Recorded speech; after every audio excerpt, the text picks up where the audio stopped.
O livro de Levítico. Sabemos que você está evitando esse livro por achar ele estranho. Então vamos corrigir isso. Vamos lembrar que a história da Bíblia começou com os seres humanos na presença de Deus, mas eles foram banidos por sua rebelião. No entanto, Deus quer ter um relacionamento com a gente.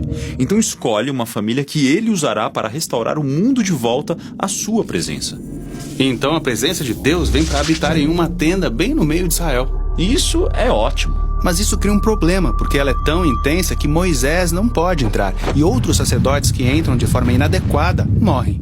Mas espere aí, se a presença de Deus é boa, como ela de repente é perigosa para as pessoas? Pense dessa forma, a presença de Deus é como o sol, é puramente poder e bondade.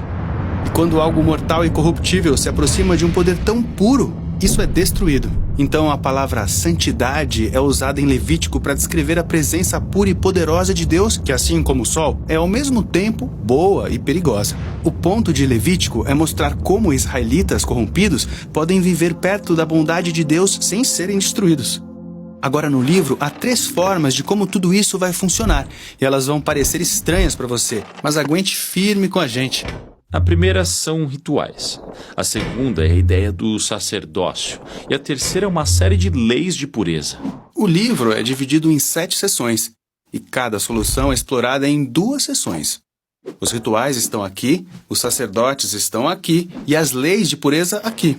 Agora, a primeira solução, rituais, envolve muitos sacrifícios de animais. Então Levítico começa com instruções detalhadas de como fazer esses sacrifícios. Alguns são formas de dizer obrigado a Deus, e outros são simplesmente formas de dizer eu sinto muito. E aqui no fim do livro tem mais rituais. Esses são a respeito de observar dias e festivais sagrados. Todos eles são celebrações que contam uma parte da história de como Deus resgatou Israel e os separou das nações. A segunda solução para o problema de santidade tem a ver com sacerdotes. Veja só, estar diretamente na presença de Deus é muito perigoso, então ele nomeia sacerdotes como representantes especiais, que podem entrar em sua presença em nome dos outros. Então, nessa sessão, temos uma história sobre como os sacerdotes são ordenados ao sacerdócio. Depois, essa outra sessão explica o conjunto de padrões mais elevados que os sacerdotes têm que seguir por trabalharem tão perto da presença de Deus. A terceira solução no livro é sobre as leis de pureza, e essa é, de longe, a coisa mais difícil de entender. Por exemplo, essa seção está muito preocupada em saber se você está limpo ou sujo. Outra forma de dizer isso é estar puro e impuro. Aqui está o que precisamos saber para entender isso. Quando você se encontra em um estado puro, você pode estar perto da presença de Deus. Quando você está em um estado impuro, você não pode. Então era muito importante que os israelitas soubessem em que condição eles estavam em cada momento. E a primeira coisa que temos é uma lista de animais puros e impuros. Sim, essa lista de animais é dividida por onde eles vivem. Na terra, no mar, no ar.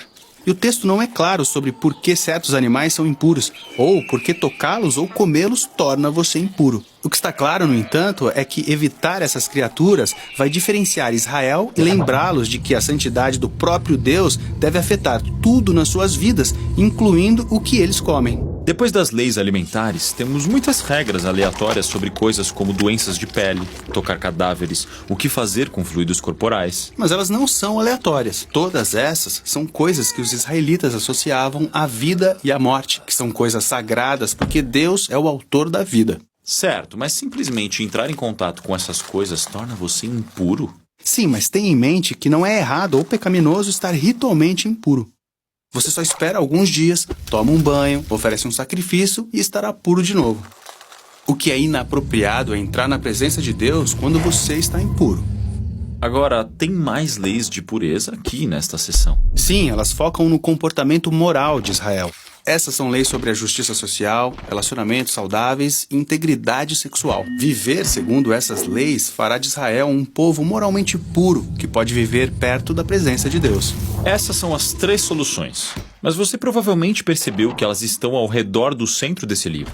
E é nele que encontramos um ritual muito importante, chamado Dia da Expiação. Sim, Israel é uma grande tribo agora, e há muitos pecados que passam despercebidos, sem que as pessoas os resolvam. Então, uma vez por ano, os sacerdotes pegam 2 bodes.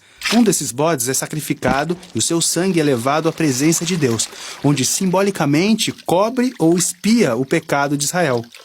Isso é um pouco estranho. Bem, o significado do sacrifício é explicado no capítulo seguinte, no qual Deus diz que o sangue de uma criatura é a sua vida. Então, a vida desse bode é oferecida como um substituto.